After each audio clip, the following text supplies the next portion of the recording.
Pallati i Kulturës në Kërqov u shndrua në një hapësirë reflektimi, mirënjohje dhe krenarie akademike, ku u promovuan 4 veprat shkencore juridike të autorit të shquar profesor Dr. Osman Kadriu.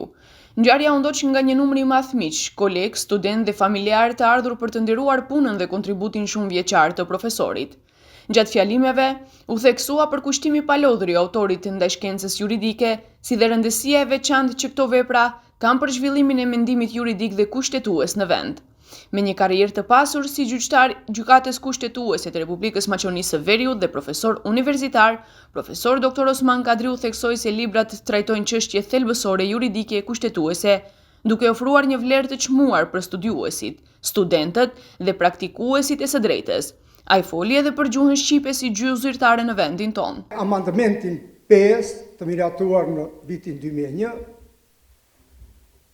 u garantua se gjuha shqipe është gjuhë zyrtare në shtet. Theksoj, gjuha shqipe, gjuhë zyrtare në shtet. Por çka ndodhi në praktikë? Edhe pas 25 viteve të miratuar të kësaj kushtetute, faktikisht amandamenti kushtetues, edhe sot hasim një në kontestim. Edhe sot kontestohet gjuha shqipe si gjuhë zyrtare. Për informimin e juaj, nëpërmjet organeve që janë të themeluar për ta përcjellë se si realizohet, realizimi i saj si gjuhë zyrtare akoma nuk arrin 30%. Për veprat folën edhe kolegët e tij, profesorët universitar, të cilët me respekt dhe admirim vlerësuan peshën shkencore dhe praktike të këtyre botimeve, duke i cilësuar si kontribut të qëndrueshëm në literaturën juridike. Libri i këtij profesorit vjen edhe si rezultat i asaj se profesori ka një përvojë të gjatë institucionale me duke qenë bartës i pozitave të ndryshme publike në shtet dhe duke shfrytzuar dhe përvojën e tij të gjatë jetës së tij, e ka bartë në librin e tij dhe kjo është një vlerë dhe një merit tjetër që e pasionon më shumë këtë libër.